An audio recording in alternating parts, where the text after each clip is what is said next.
আসসালামু আলাইকুম বন্ধুরা, কেমন আছেন সবাই? আশা রাখছি সবাই অনেক ভালো আছেন, সুস্থ আছেন। আমিও ভালো আছি আলহামদুলিল্লাহ। আরও একটি ব্লগ নিয়ে আপনাদের মাঝে হাজির হয়ে গেলাম। আশা রাখছি ব্লগটি ভালো লাগবে আপনাদের। তো আজকে আমি ওয়াশিং মেশিনে মশারি ধোবো। তো মশারি টানানোর জন্য যে দড়িগুলোকে আমরা ব্যবহার করি, আগে আমি ওয়াশিং মেশিনে ধোয়ার সময় এই দড়িগুলোকে খুলে তারপরে ধুতাম, কিন্তু সেটা অনেক ঝামেলা হয়ে যায়। এজন্য এখন আমি কি করি, এই যে দড়িগুলোকে এক জায়গায় নিয়ে তারপরে টাকা বাঁধার যে রাবারগুলো আছে সেগুলো দিয়ে আটকে দেই, তাহলে আর ওয়াশিং মেশিনে বেশি পেঁচায় না আর কি, না হলে অনেকটা পেঁচিয়ে যায়, ধুতে সমস্যা হয়। আর গতকালকে রাত্রে আমি ওয়াশিং মেশিনটা টাপ ক্লিন হতে দিয়েছিলাম। তো টাপ ক্লিন তো মেশিন তো নিজে নিজেই ক্লিন হয়ে যায় শুধু অপশন দিয়ে চালু করে দিলে, কিন্তু ফিল্টারটা পরিষ্কার করতে পারছিলাম না। সেটা আমি আমার বরকে দিয়েছি পরিষ্কার করতে। তো উনি নিজে প্রাথমিকভাবে কিছু পরিষ্কার করেছেন, কিন্তু একটা চেম্বার কিছুতেই খুলতে পারছিলেন না। সেটা আবার সে একটু মোবাইলে একটা টিউটোরিয়াল ভিডিও দেখে যে এখন এটা একদম খুলে ফেলেছে, দেখেন ভিতরের দিকে কি ময়লা। এটা কিছুতেই আমি আগে খুলতে পারিনি। তো অনেক চেষ্টার পরে, অনেক সময় নিয়ে পরিষ্কার করার পরে এই যে দেখেন ফিল্টার দুইটা কিন্তু বেশ পরিষ্কার হয়েছে। এই ফিল্টার এর আগেও আমি পরিষ্কার করেছি কিন্তু ভিতরের যে চেম্বারটা আছে ওই চেম্বারটা আমি খুলতে পারিনি। সেটা আজকে বাচ্চার বাবা টিউটোরিয়াল দেখে খুলে পরিষ্কার করার ব্যবস্থা করে দিয়েছে। যাই হোক, এখন মেশিনে কাপড়গুলো ধুতে দিয়ে তারপরে আমি রান্নাবান্নার কাজ করব। দুইবারে ধোবো, একবারে কিছু চাদর ধোবো আর আরেকবারে মশারিগুলোকে ধোবো। তো মেশিন একবার চালিয়ে দিয়ে আমি রান্না করতে এসে পড়েছি। আজকে রান্না করব বেগুন আলু দিয়ে শোল মাছ দিয়ে ভুনা করব একসাথে, আর মিষ্টি কুমড়ার ঝোল রান্না করব। সেই মতন আমি চাকা চাকা করে কেটে নিয়েছি। ডাল রান্না করব, আর ডাল দিয়ে আর ছোট চিংড়ি মাছ একসাথে বেটে আমি ডালের বড়া তৈরি করব। তো সেটাও আমি রেডি করে নিয়েছি। ইন্ডাকশন কুকারে আমি মিষ্টি কুমড়ার ঝোল রান্না বসিয়ে দিয়েছি। এই যে মশলার সাথে ভালো করে কুমড়াটাকে কষিয়ে আমি পরিমাণ মতন ঝোলের পানি দিয়ে দিয়েছি, আর সেটাতে আমি ধনিয়া পাতা ব্যবহার করব। আর গ্যাসের চুলায় আমি মাছটাকেও সুন্দর করে ভেজে নিয়েছি। হলুদ আর লবণ দিয়ে আমি আলু আর বেগুন মাখিয়ে রেখেছি, আর ফাঁকে চা খাচ্ছি। মিষ্টি কুমড়ার ঝোলটা আমার রান্না করা হয়ে গেছে, আর ওই প্যানটাই আমি না ধুয়ে ওই প্যানের মধ্যেই আমি মাছের তরকারি রান্না করার জন্য মশলাটাকে ভালো করে কষিয়ে নিচ্ছি। মাছ আলু আর বেগুন তিনটাকেই আমি ভালো করে হলুদ আর লবণ দিয়ে তেলে ভেজে নিয়েছি। আমি তো কম তেলে রান্না করি সবসময়, কিন্তু আজকে এই তরকারিটা একটু তেল বেশি হয়ে গিয়েছে। যাই হোক, একদিন একটু তেল বেশি হলে কিছু হবে না। তো আমি মশলাটাকে ভালো করে কষিয়ে বেগুন আলু দিয়ে কিছুক্ষণ কষিয়ে এখন পরিমাণ মতন ঝোলের পানি দিয়ে তার মধ্যে মাছটাকে দিয়ে এখন ঢেকে দিলাম। আর অন্যদিকে বাসায় দুধ দিয়ে গেছে, প্রত্যেক সপ্তাহে একবার করে দুধ দিয়ে যায়, 6 লিটার 7 লিটার যেরকমের হয় আর কি। তো সেই দুধটাকেই আমার মেয়েকে দিয়ে পরিমাণ মতন বোতলে ভরে নিচ্ছি। আর এদিকে আমার তরকারিটা কিন্তু হয়ে গেছে। আমি একটু মাখা মাখা ঝোলঝোলি রান্না করব। তো শেষের দিকে আমি ধনিয়া পাতা দিয়ে দিচ্ছি। আর ধনিয়া পাতা দেওয়ার পরে কিন্তু আমি বেশিক্ষণ রান্না করব না, অল্প একটু সময় ফুটিয়ে নিয়েই আমি তরকারিটাকে নামিয়ে ফেলবো। আর ওই চুলাই আমি ডাল রান্না করব। ডাল রান্না করার জন্য আমি একবারে রসুন কুচি, পেঁয়াজ কুচি, মরিচ কুচি, হলুদ আর লবণ দিয়ে ডালটাকে রেডি করে নিয়েছি। আর ভাত রান্না করার জন্য চালটাকেও রেডি করে নিয়েছি ধুয়ে। আমার তরকারিটা একদমই হয়ে গেছে। এখন আমি তরকারিটাকে নামিয়ে নেব। তো একটু চেক করছিলাম তরকারিটা বেগুন আর আলু ঠিক মতন সেদ্ধ হয়েছে কিনা।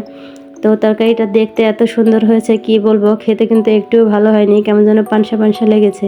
তো রাত্রে খাওয়ার আগে আমি আবার তরকারিটাকে একটু জাল দিয়ে শুকিয়ে তারপরে খেয়েছি, তখন আমার একটু ভালো লেগেছে। এইদিকে আমার ডালটাও কিন্তু রান্না করা একদম কমপ্লিট। আমি শেষের দিকে একটু ধনেপাতা দিয়ে দিয়েছি আর বাগারটাও দিয়ে দিয়েছি। তো এখন আমি ডালটাকে একবারে একটা ডেকচিতে ঢেলে নেব, যাতে টেবিলে নিয়ে রাখতে পারি। তো ডেকচিটা একটু ছোট হয়ে গিয়েছে, আর একটু বড় নিলে ভালো হতো। তো যাই হোক, সমস্যা নেই।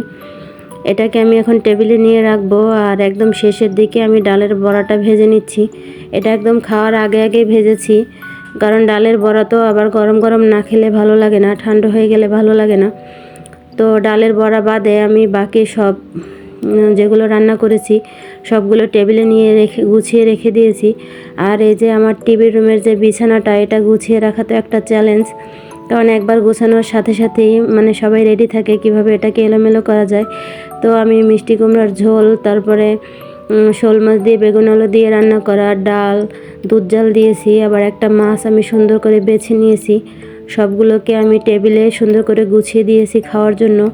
তো আমার বাচ্চারা আজকে এখন দুপুরে বাসায় খাওয়া দাওয়া করবে না, ওরা এখন বাসায় নেই। আমি বাসায় এখন একদম একাই আছি। আমার বাচ্চারা আমাদের পুরনো বাড়িতে গিয়েছে ওর অন্য চাচাতো ভাই বোনদের সাথে র্যাকেট খেলার জন্য। তো ওরা আস্তে আস্তে বিকেল হয়ে যাবে। তো বিকেলবেলা ওরা বাসায় আসার পরে আমার মেয়েকে নিয়ে একটু ছাদে চলে গিয়েছিলাম একটা থাই পাতা আনার জন্য। আমার মেয়ে নুডলস রান্না করলে তার ভিতরে একটু থাই পাতা দিয়ে দেয়, তাহলে একটু থাই স্যুপ ঘ্রাণ পাওয়া যায়, খেতে কিন্তু ভালোই লাগে। সন্ধ্যার আগে আগে বাইরের পরিবেশটা কিন্তু অনেকটাই সুন্দর ছিল, আমি একটু ভিডিও করে নিলাম। তো আমার মেয়ে বাসায় এসে ওর মতন ফাঁকিবাজি স্টাইলে নুডলসটা রান্না করে নেবে। তো একটা প্যানের মধ্যে তেল দিয়ে দিয়েছে আর অনেকটা পরিমাণ কাঁচামরিচ দিয়ে দিয়েছে।